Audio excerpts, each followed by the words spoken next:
So hi, everybody. Tony Marcolini for the podcast. It may interest you to know. I have a very special guest here today. I'm excited to get to talk to, so I'm going to get right to it. Actor, singer, and philanthropist, Anson Williams. So welcome, Anson. Great to be here. Thank you so much.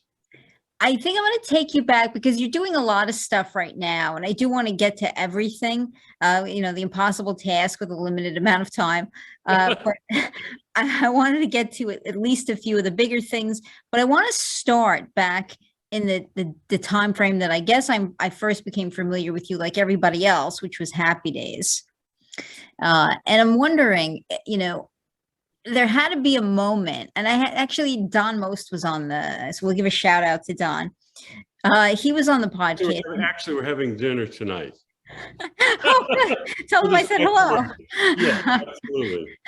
But he had, when he was on, he talked about that there was a moment when he was filming, almost at the beginning, when he realized, yeah, this is going to be something special, when he called his family. And I'm wondering, when was that moment for you? I mean, because at the beginning, nobody knows, right? You're starting a new project. Who knows how it'll be received? When was your moment when you knew this was something special? Well, let me take you back a bit, because the pilot that all of us were involved in, there was a pilot before the pilot. And a year before, Gary Marshall had written a pilot called New Family in Town, or whatever it was. And I went and I auditioned and I got the part. And Marion Ross was in it. Ron was in it. There was no character of Ralph. There's no character of Fonzie. Oh. Mr. Cunningham was played by Harold Gould. No Tom Bosley. Joni was a different character, different actress. And we did this half-hour pilot, which was much more like Summer of 42. Really? Oh yeah, soft and like just it was basically about getting a television.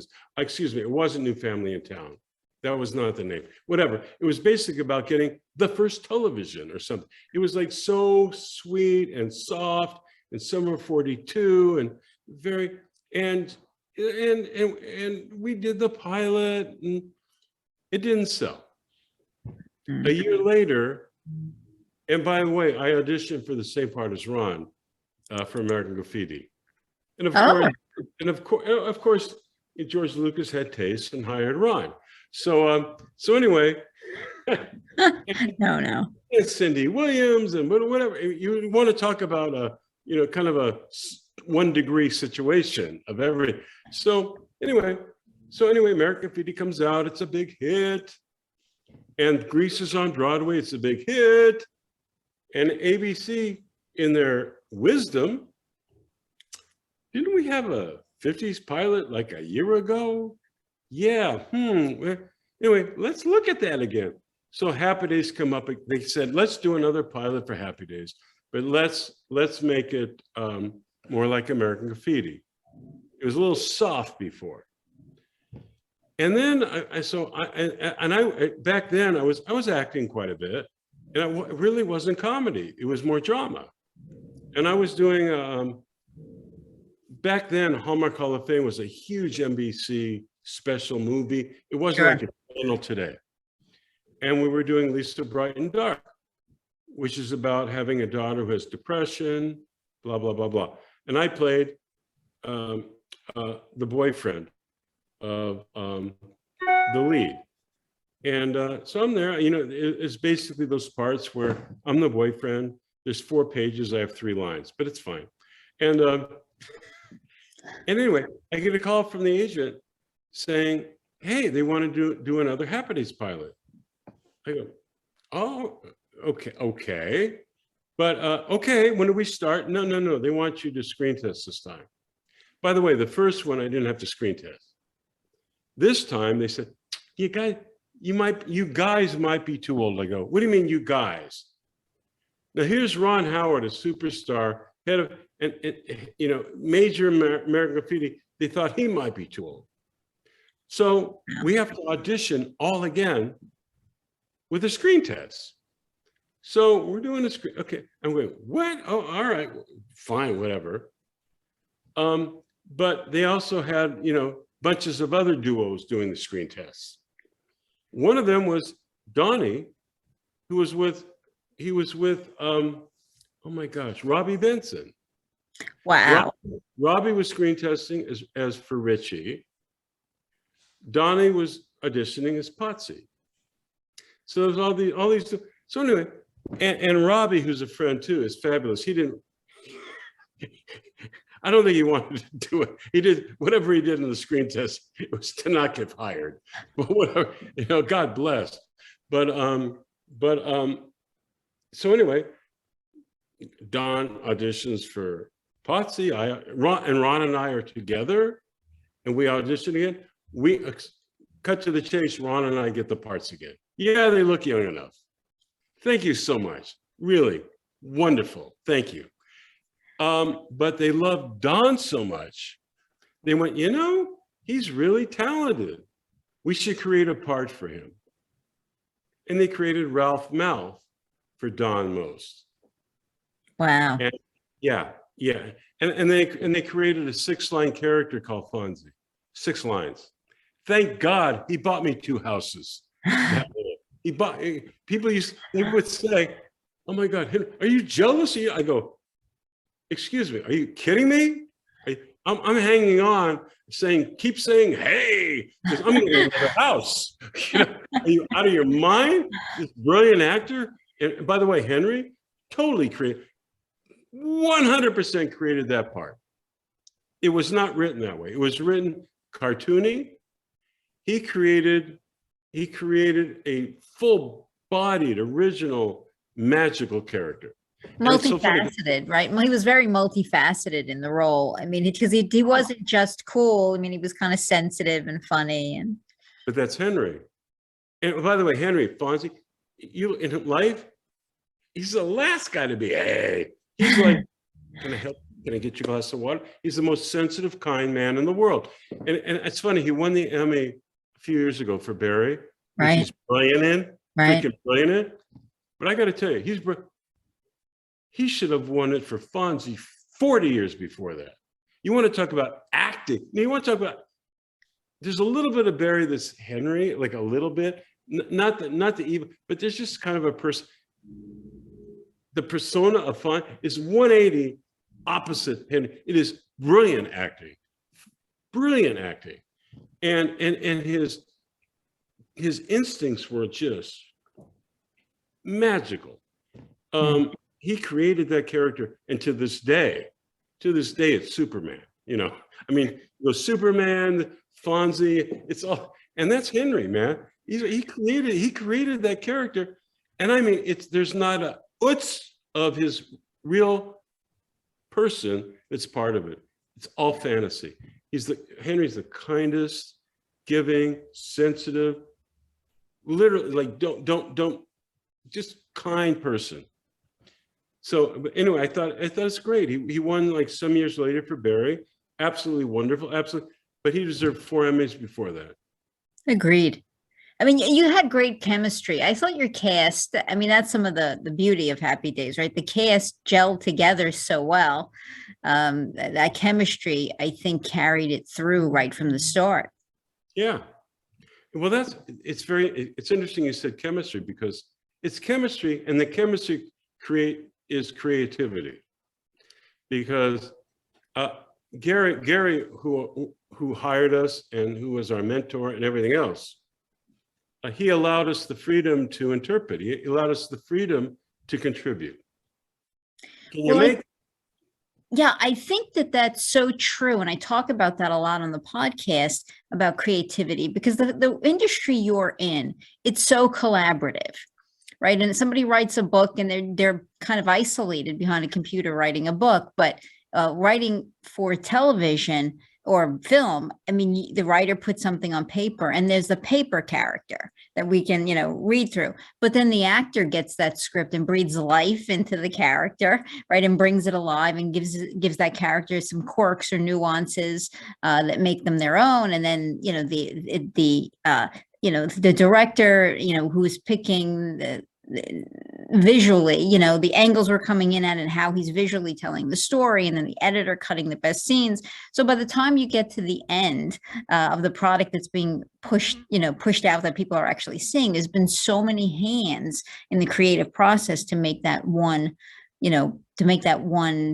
film or that one television show. And how does that work for you, the creative process? I mean, because there came a point in time when you had paper potsy, right? You had the and I'm sure the writing was brilliant because the show was a great show. But you're reading about this person on paper, and then you had to take that and make him what he became. And what does that process look like for you in general? I mean, do you have a process? Do you think it out? Does it just happen spontaneous? Are you in the shower and suddenly ideas are coming to you? The shower is a major place for spontaneity of ideas. It really is. Isn't it amazing how just this morning, I went, oh my God, because we have a lot of things in development. Oh my God, I come out there dripping, going, I got it. Well, actually, it's Donnie saying I still got it, but whatever. Yeah, no, it's interesting. Yeah, in terms of a sitcom, there's a difference when you do, like, I've directed since 1985. I've done hundreds of shows, but in a sitcom, it's days of rehearsing. You're not on a set and boom, you have to shoot it, and so you have a little time to develop, and they cast us whatever our personalities, our talent, whatever the heck it is. And we're all together, and of course, and then you understand the character very well. And then, and then it's just like, oh, what about this? What about? And it's not one it's really kind of connection of everyone going, oh my God, oh, that's better. Someone will say a line. Oh crap, that's so cool. And all of a sudden the scene comes up 100%. Right. 100%. The great thing with comedy, and what I love about sitcom, because sitcom can be, it can be just ha ha ha, or a lot of drama, a lot of heart within it. I mean, you're laughing and you're crying. And I love the comedic platform of laughing and crying in a half hour. Drama. That hits dramedy. It hits your heart. There's something about it, because we all laugh and we all cry. We're and if you can combine that element into a show, oh, you'll make the world a better place. You will make the world a better place. More than drama, more than anything. It's a rare group of talent. And like Gary Marshall, our mentor, and Jerry Paris, our director. Oh, I love Jerry Paris, back from the Dick Van Dyke Show. Oh, well, he won 4 Emmys. He also played Jerry the dentist next door. Yeah. No, I know Ron Howard, to this day, when he's doing any comedy, anything, to this day, who's one of the biggest directors in the world, he goes, Jerry Paris is on his shoulder, and he's direct, and he goes, that's not funny. No, that's not funny. No, okay, Jerry. It's like with him, Jerry Paris taught us so much. Yeah. And not only that, he was a phenomenal actor. He was in The Wild Ones with Brando, for crying out loud. I mean, he was a phenomenal actor, and he was also, he did The Grasshopper with Jacqueline Bisset many decades ago. And I think, and Gary Marshall, Jerry Wilson wrote it. I don't think many people know that. Dramedy, big time, called The Grasshopper with Jacqueline. Now you're talking about multi-level, talented, feeling, communicative talents, and yet I had Gary Marshall, and Jerry Paris, as I'm 23 years old, as mentors, and then we have Ron Howard, who's like, and I'm going, Ron Howard, he's a freaking, I'll say freaking star before before I'm going, oh my God, I grew up with you, you know? And you have these kind of like individuals to be part of your life, and you came from nowhere. It's a very special experience. And then to meet, and then all of these other elements people coming together. Henry, Don, Marion Ross, Tom Bosley negotiated my first mortgage. Okay. Yeah. How many people can say that? I'm sitting there going, because I don't know what the hell I'm doing. We're on the set. He goes, Anson, she says, let me talk. Look, I don't like, help me with my first house. Okay. That's the cast. All right. Give me a break. Where do you get that today? Everyone has their separate trailers, and no one cares. Really, they look good on camera, but no one cares about anybody. It's 40 some years later. We're all a phone call away. All of us, every one of us. Amazing. So yeah, you bet it's you bet. And very talented people that contribute to they use entertainment and they use it to contribute. It's much more selfless than the newcomers today. And I've directed so many newcomers of today. You have hundreds of hours. And I really try to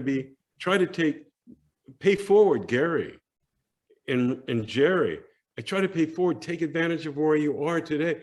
I mean, Gary early on sat us down and said, you guys, you're really popular now. We go, yeah, man, we're hot. He goes, oh man, he goes, you're not so hot. You're not so hot.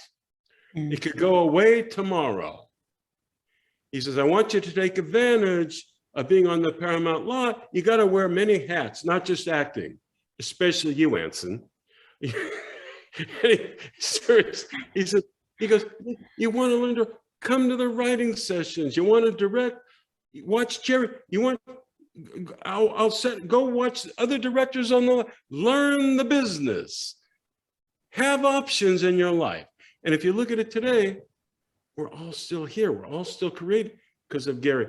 I mean, they go, Anson, where did you get your directing experience? I go, well, let's see. One, Ron Howard, we developed shows together early on. And the first film I ever created and got on the air was called Skyward, starring Betty Davis. Wow. And Ron directed, executive producer. And I'm watching Ron, I go, wow, what a director, wow. And Jerry says, I'll open up the lot. Go ahead, who do you want to watch? Okay, I want to watch Polanski doing Chinatown on the back lot. I'm shadowing Polanski.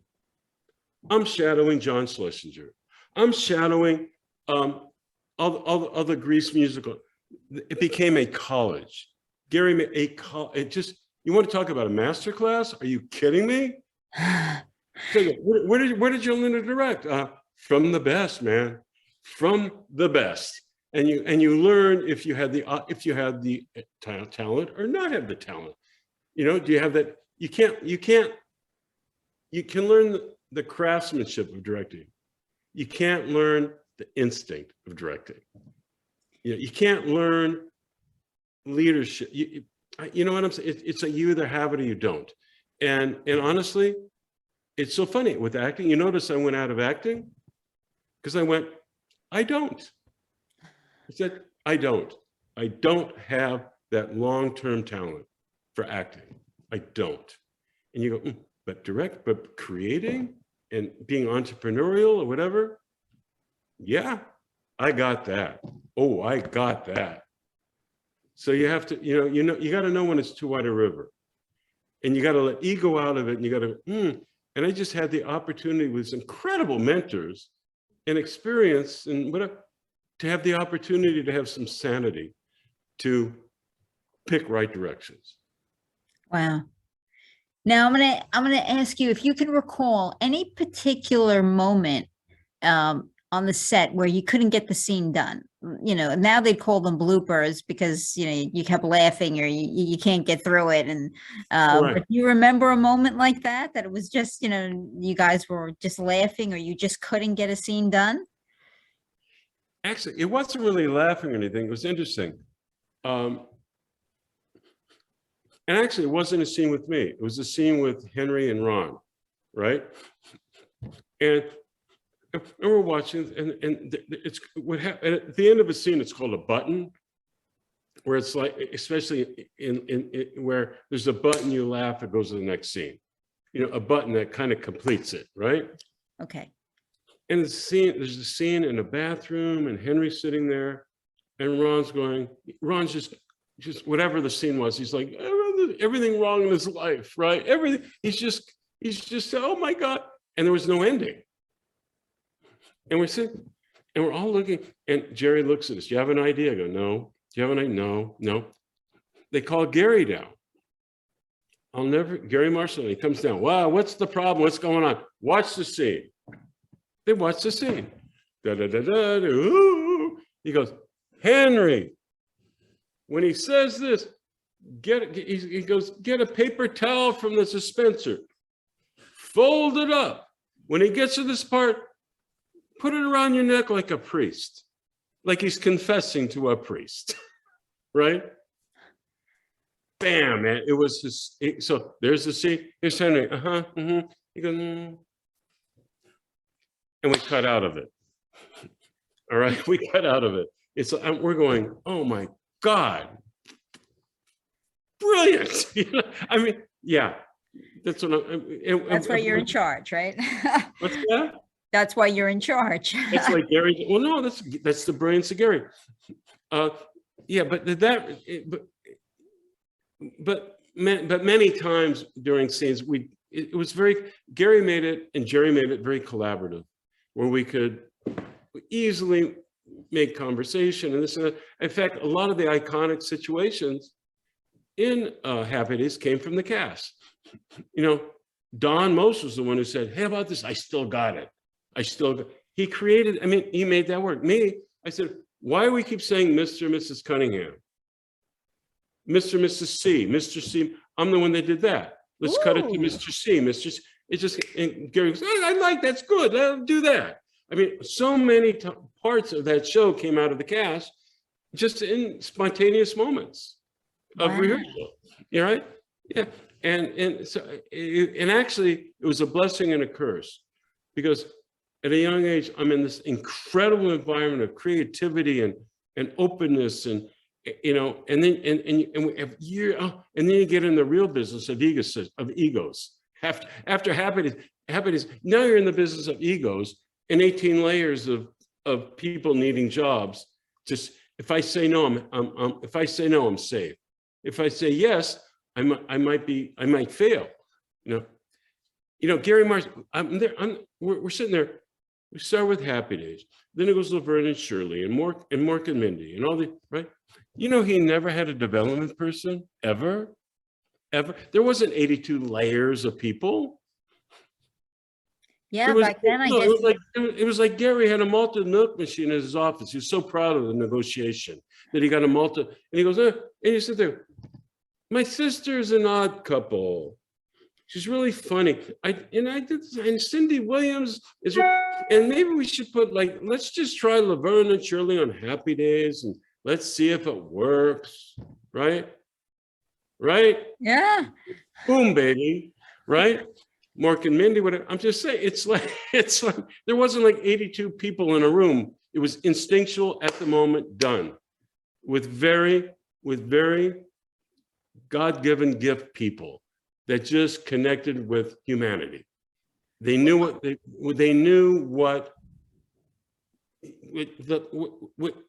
not only America, what the world was like, would connect with. You can't learn that. And it's very. I don't think I'm doing justice in defining it, but no, I think you are. I think you're doing a wonderful job. Were you on set when Robin Williams was on the very first time? Oh, that's a hell of a story. Hell of a story. Because that had to be a big moment, right? That was him before he becomes, so popular. Yeah, but it should have, he should have never had the moment. He wasn't cast to begin with, at all. When you do a sitcom on Mondays, you'd come in and you would read the next week's script, because the writers could then rewrite what doesn't work. And then you would read the script they had rewritten that you're gonna do that week. So we're there, and there's future script, Mork for Mork. All right, we read it. It's unreadable. Awful isn't too nice a word. Miserable, awful, unreadable, unshootable. I mean, it's like, and Henry Winkler, who's the kindest guy in the world, threw that script down. Are you kidding me? Are you kidding me?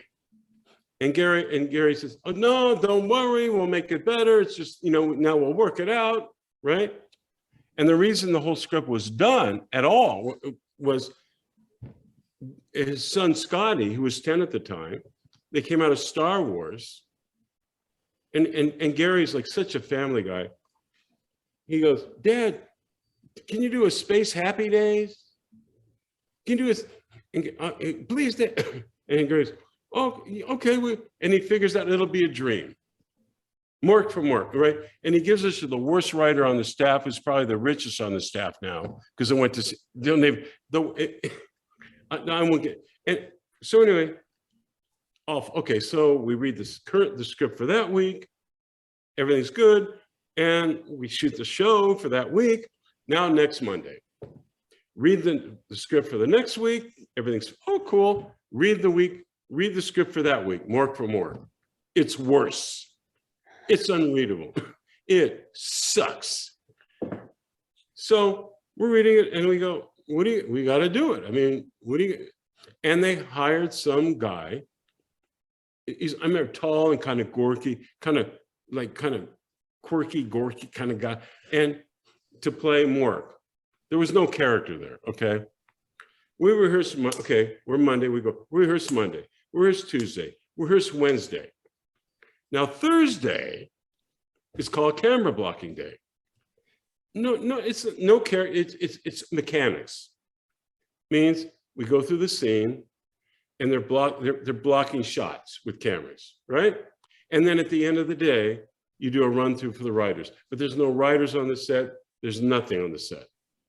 Just mechanics. Friday, you come in at noon, do a run through with an audience, shoot the show Friday night. So basically, by Wednesday night, it's over. So anyway, Monday, Tuesday, Wednesday night, the guest star, Mork, goes, I quit. What? I quit. And he was awful, but it wasn't his fault because he had awful material. It was unshootable. Also, we're there Wednesday night. And like I said, Thursday, it's all mechanics. I think we have to cancel the show, basically. It's like, are you kidding me? Gary comes down to the set. Does anyone know a funny Martian? Al Molinaro goes, who played Al? Well, there's this kid in our class named Robin Williams, my Harvard Lambeck improv class. He's really funny. And then Ronnie Hallen, who's Gary's sister, who's casting, said, oh yeah, he was in the new Laugh-In, 6 episodes. He's funny. Bring him in. Bring him in. I go, all right, okay. So we leave. I'm thinking, well, okay, this is going to be an embarrassment to the world, this show, whatever that.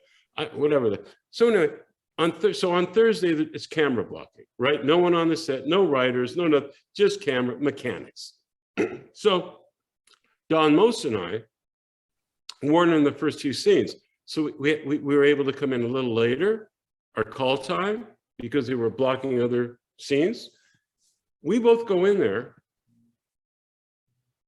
and every staff writer's on the set going like this.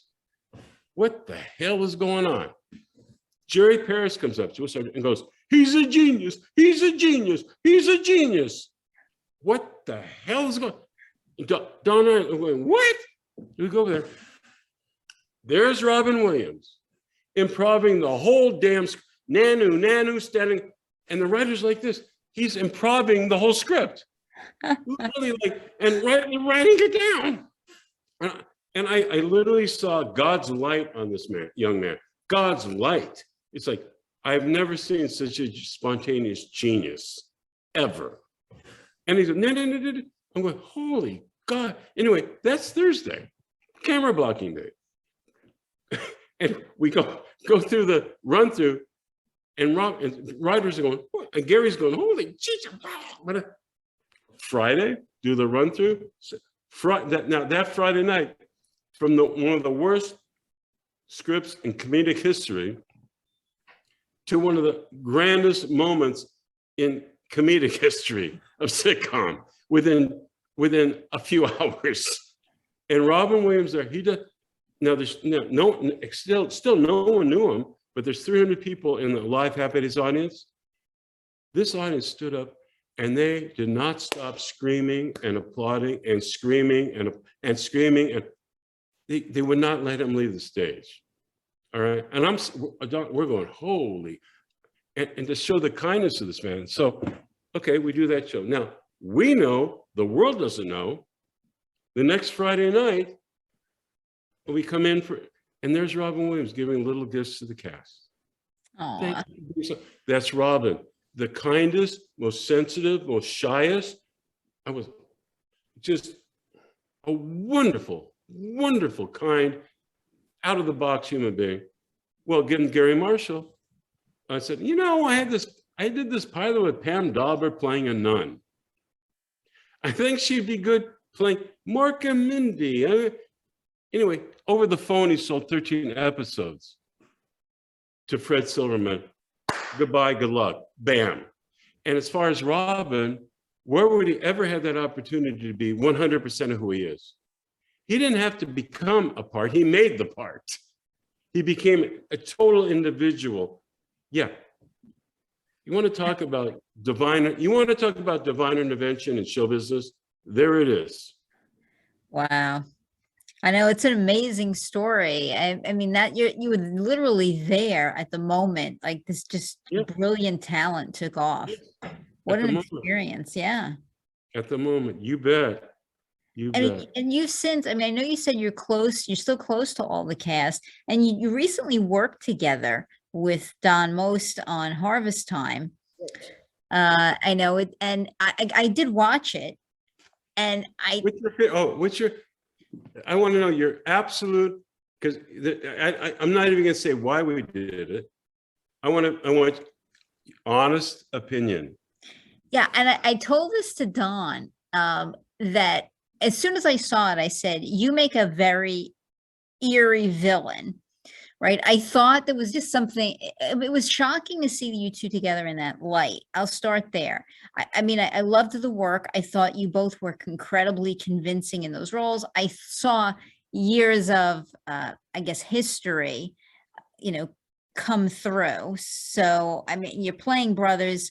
I mean, it comes through that you have a relationship. It was hard to watch you both in this other type of role, right? Because you're very likable in Happy Days, and most of your characters, you play good guys. Even though you are I'll say victim, in it, you are not a likable victim. And I mean that in the nicest of all possible ways, but I mean, you're just not terribly likable. Like, so on the one hand, I feel, you feel sorry or empathy for you, but you're not, you're a villain in your own right. I mean, so you both were playing villains, and I thought he played his like a little eerie, right? There was a sinisterness to his portrayal of it. Definitely worthwhile. Definitely an unusual experience seeing the two of you act in those roles, but I thought it was really well done. I thought you drew me in almost from the very first second. I wanted to know where this was going. When we were, I don't want to give anything away for anybody who hasn't seen it, but for anyone, you'll see, you build slowly, to get to the point where he was going to give you this news, and just really, really good. I mean, you did a very good job with it. It's comforting to see the two of you play those roles. I don't know that how many other people could have played that as successfully as you two did, because there is something there that showed me there was a relationship between the two of you. There was some level of a bond, but I guess actors, I guess some could have easily played it. I'm thinking that's what you guys do for a living, but it just came through. I felt the background that the two of you had there. Well, that was the whole idea. And it's funny, you talk about we're both victims. You know, he's a victim because I demeaned and degraded him his whole life, growing as the older brother. And what he's looking for was my love. He was doing everything to be embraced by me. Is this you can almost interpret it like, is this his moment where he gets back at you once and for all? I mean, I don't know. Well, my whole thing was, to me at the end, to me, he's going to give me the kidney. He just needed to get out, you know, what he's been holding back for decades. And I had to realize that I'm guilty too. And it's two brothers, like, finally bonding again, you know, in a very comedic, kind of crazy kind of way. And at the end, being brothers, just back to being brothers. And it was kind of complex. And the whole reason it was very challenging for me directorially. I hadn't acted in a long time. And to actually play a part where you're stuck in a chair, dialysis chair. Yeah. And it was quite challenging. And Don convinced me I could pull it off. He helped me directorially because I could see him. I can't see me. I'm directing it. And my whole challenge was, it was a two-person play, well, three-person play. But how do I make it exciting and not proscenium and bring the audience in, you know? And I thought, well, and my whole approach was, I want to film it like there's another person in the room filming a home movie.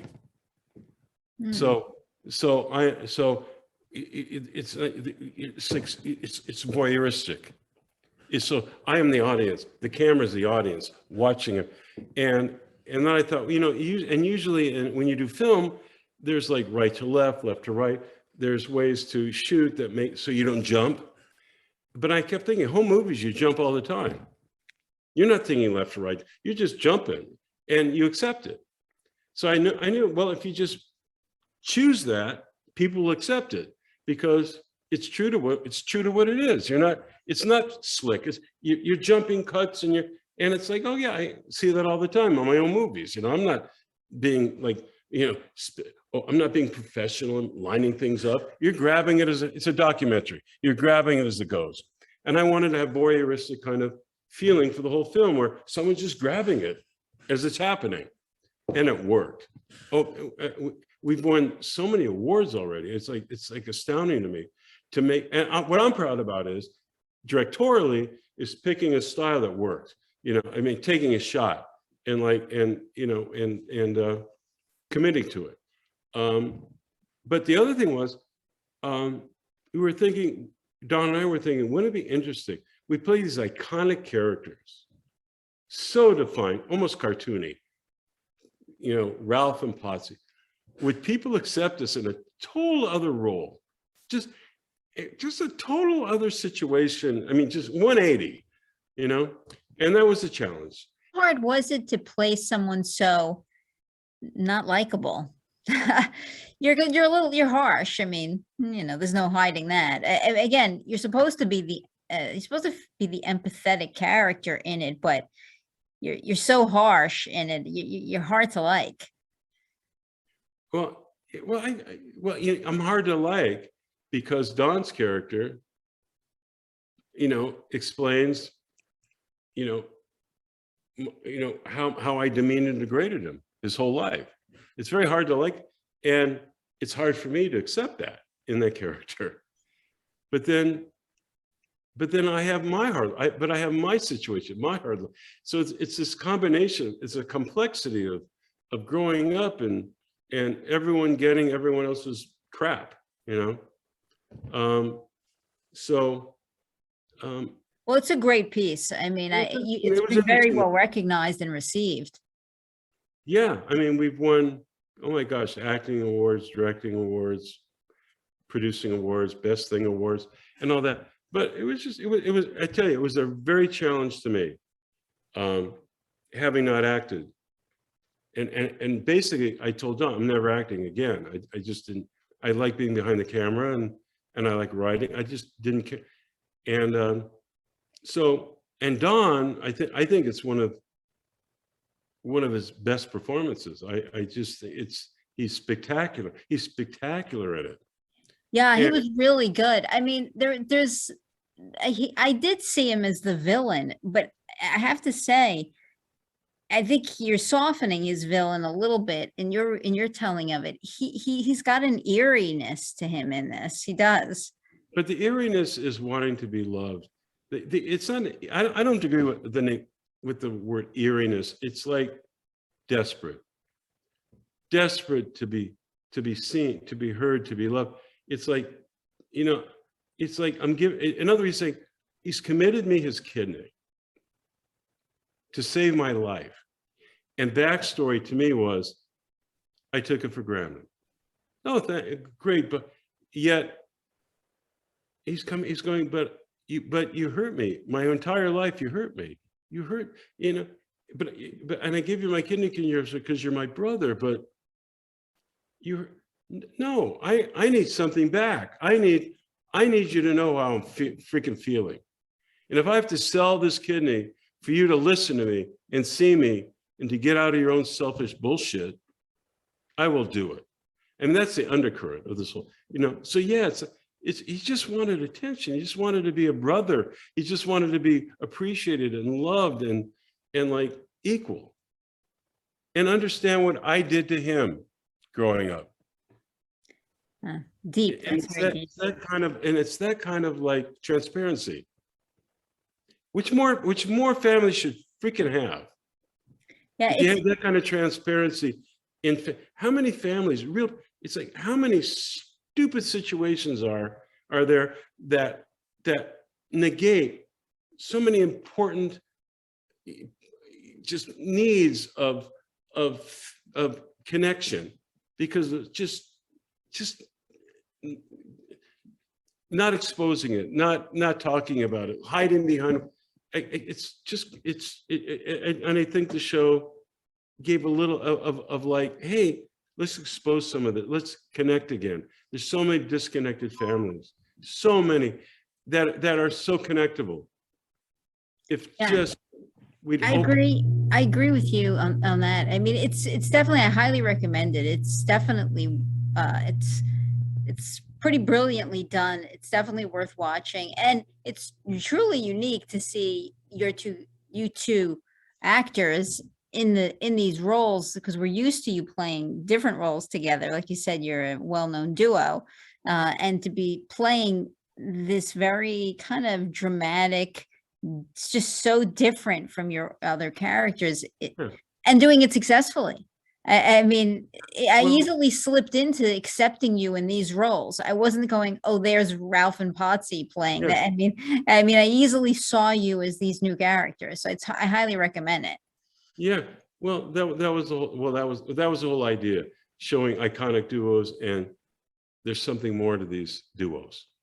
I think it would open up opportunity to a lot of other duos, because there's a lot of, a lot of iconic actors aren't getting parts because they're so, so much recognized as one thing.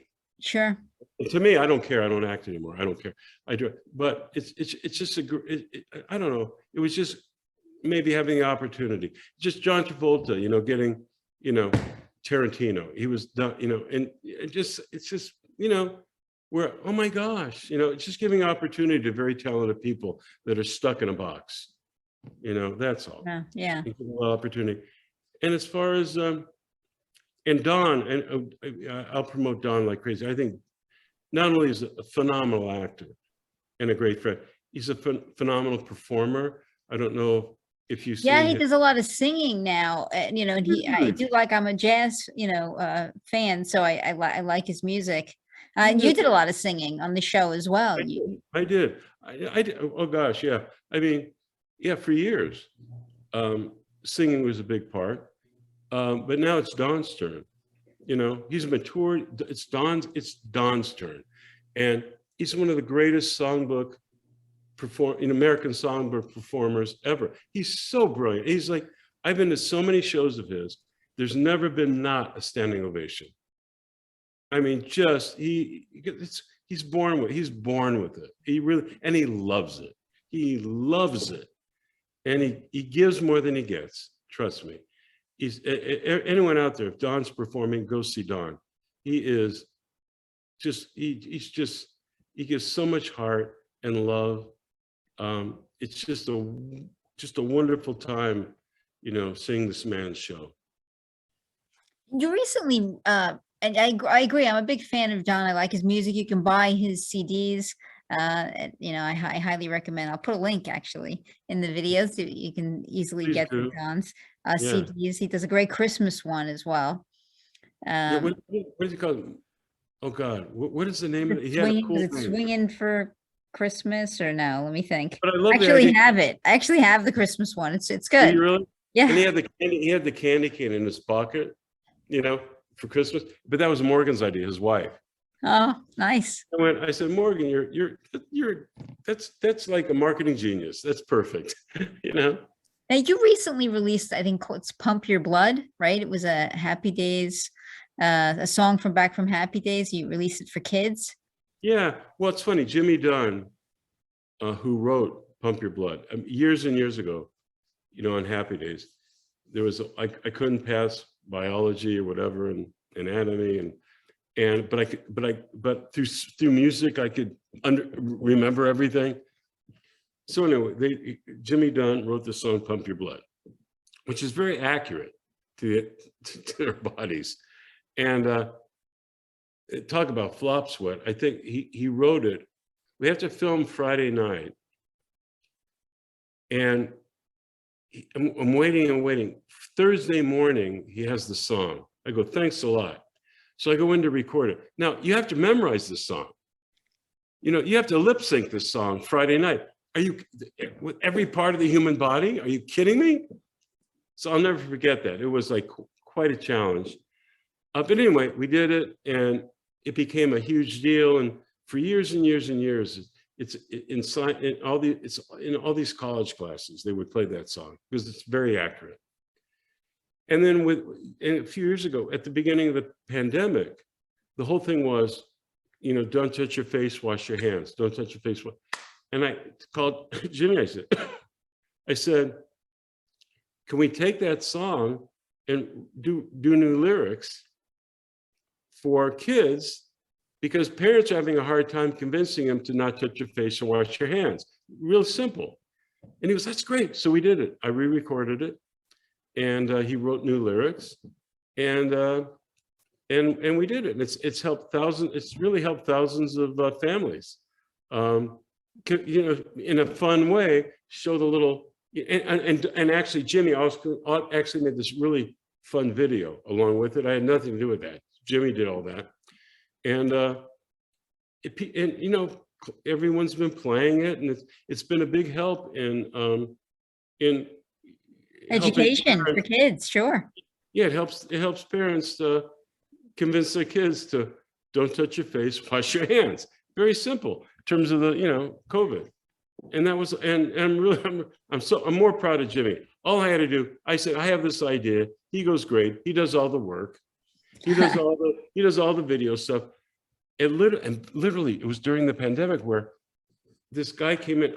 No one's leaving. I'm a M.A.S.H. This guy's like in a hazmat suit almost. And I'm literally recording it in a room.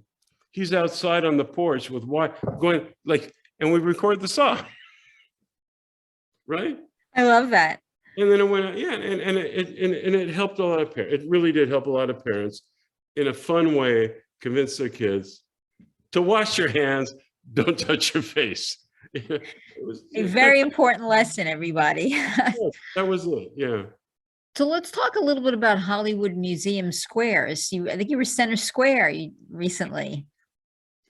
First time I was ever a center square in anything in life. It was pretty nice. What was that like? Because that's another iconic game show. It was wonderful. There's this wonderful museum in Hollywood called, with the Hollywood Museum. And it is, you want to talk about incredible Hollywood history. It used to be the Max Factor building, where Marilyn Monroe went there to become a blonde. Lucille Ball came there to become a redhead. I mean, the history there is crazy, and it's exactly the way it was back then. It's been like redone in terms of just making sure nothing's crumbling, but it's exactly the way it was in the 1940s, whatever, when Max Factor started. An amazing museum with thousands of exhibits and incredible Hollywood history. And to help the museum, they created the Hollywood Museum, Hollywood Squares. A show people can buy and go online, which is great. And what's wonderful about it is all the hosts are the original Hollywood Squares hosts. When I did Hollywood Squares with Peter Marshall years and years ago, and then John Davidson was a host, and then a couple other people were the hosts. So every one of them hosted. The original host hosted these shows, and it was just so much fun. And we did it all from home because of the COVID. Right. They were able to put everything together and it looked like the real thing. It was crazy. It was wonderful.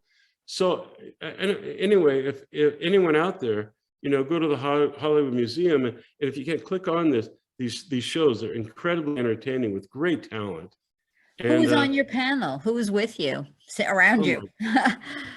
So many. It's like hard to even remember.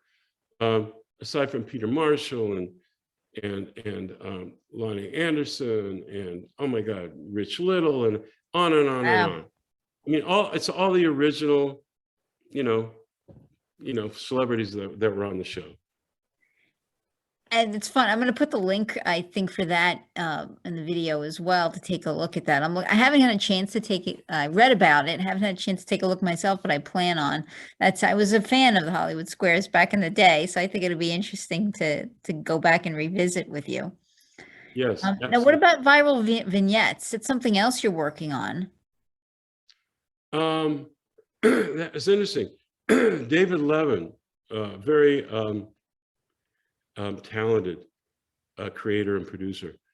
He said, there's all this COVID thing too. He said, can we do entertaining things just via computer? So basically, viral vignettes, it's literally all done on computer. People, everything, like I'm talking to you now. But they made these incredibly creative comedy scripts, like 5 minutes, 6 minutes. That didn't need a lot of production, just needed a zoom, just needed a few, look back and forth.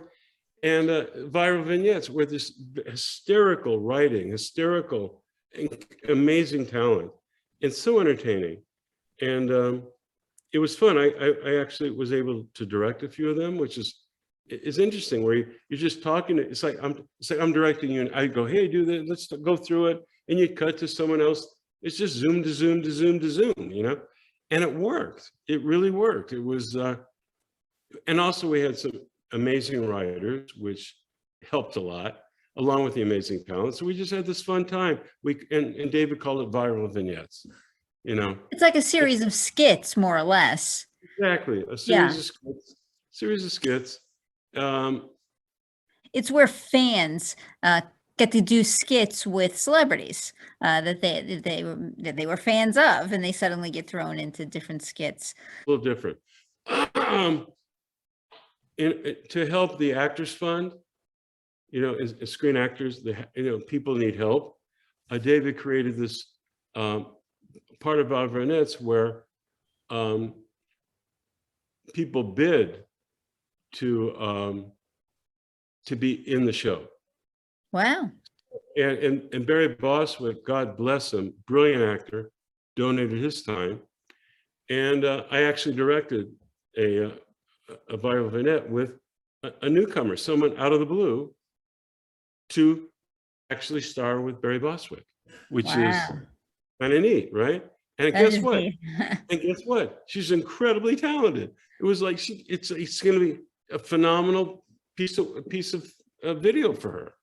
So yeah, so it was, and yet at the same time, a lot of donation going to the Actors Fund, helping really, wonderful actors that might need a little help. So, it just adds, it helps support our community.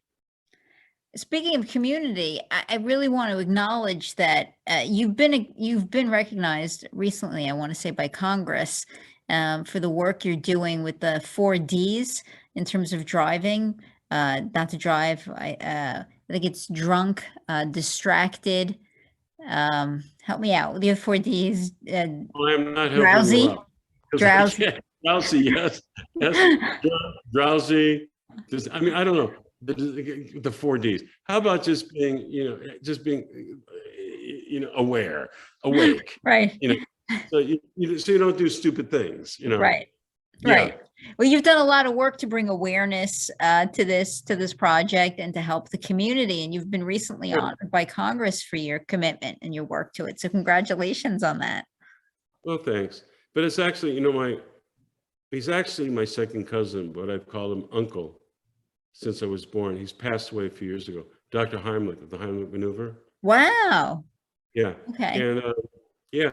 And in fact, it's a whole other episode later on. Happy Days is a big reason that the Heimlich maneuver exploded out to the world. Happy Days has saved so many lives, people don't even realize. That's a whole other conversation. Wow. Probably, I think if you want to go in the Guinness Book of Records of a sitcom, what sitcom saved the most lives in history? It'd be Happy Days. Went beyond much. There are families and generations today because of that show, but that's a whole other thing. But anyway, we're very close, and I almost got decades ago killed myself at the wheel after a hard day directing, and Dr. Heimlich, Hank, he said, Anson, just have cut up lemons with you when you feel tired. I go, what are you talking about? He said, the citric acid in sour lemon, he said, hits the lingual nerve on top of your tongue. I go, what's a lingual nerve? What do you, he goes, it's part of the trigeminal. Just trust me, he said. Bite into a lemon. He said, the reflex reaction is adrenaline to the body. You bite into that lemon, it hits the lingual nerve, oop, you're up, you're alert, nothing in your system. He said, it's just like going to the doctor and they're checking your reflexes, your arm, your knee, same thing. Tongue and brain reflex, adrenaline, you're up, nothing. I go, really? So I did that for years. And boy, does it work. Boom, up, alert. And then I went into the product business years ago. I love creating problem-solving products. And I was researching just how catastrophic drowsy driving is. More deaths, more tragedies than drunk or medicated driving combined. You see all these signs, don't drive drunk. Well, it's like drowsy driving is even worse. No one's talking about it. So, and there's this also exhaustion in America at the job market. People are falling asleep in whatever job. There's a lot of jobs that are kind of dangerous. People are getting hurt because they're exhausted and there's no clarity. They're not, and just all these unnecessary tragedies. College students trying to stay up all night to do their finals, and they're taking all this energy drinks, all this caffeine, and they end up in the hospital overdosing and all this stuff. And I had this idea. I called up Hank. I said, can we make a lemon in a spray? He goes, I said, can we like take the citric acid, sour lemon, water? Can we do it? And can we just hit the top of the tongue, which is the nerve? And he said, oh my God, yes. So he helped me create Alert Drops, which is a little spray. If you feel exhausted, you just spray it on the top of your tongue, and boop, all of a sudden, boop, you're up, you're alert, nothing in your system, and you're not going to kill yourself. Pretty simple. So we created Alert Drops. And if people go to alertdrops.com, they can read all about it, why it works, how it works. It's very old science. Dr. Heimlich knew all about it. All we did was make a better scooter. And in the meantime, yes, the United States Congress honored us, California State Senate, City of LA, all that. More importantly, we stopped a lot of tragedies. And it's and as far as film sets, it's on film sets all over the world, because talk about an exhaustive job, Teamsters, this and that, you know, it's life-saving in terms of those kind of jobs. So if people go to alertjobs.com, they'll learn all about it, and everyone should have it. You know, your kids, everyone should have it. But and we try to make it incredibly reasonable, easy to get, blah, blah, blah. But my whole thing more is saving lives. So I'm saying, if you don't want to buy Alert Drops, have cut up lemons with your son, with your daughter, with your husband, especially if they're in an exhaustive situation, long drives, this, that, work, it will save lives. I'm definitely going to put the link up in the video below. That it's important work that you're talking about. It's an important message you're delivering. I know we're out of time. I wish I had more time with you. There's so much stuff I would have wanted to get to. I hope you'll come back, maybe even come back with Don, and we can do a great episode, even reminiscing about filming some of the best episodes of Happy Days. Donna, absolutely. That'd be great. We're having dinner tonight. Well, please send my regards. Tell him I said hello, and tell him I'm going to rope him into coming back with you and reminiscing on episodes with me. You got it. Okay. Thank you so much. Thank you. Bye, everybody. Bye.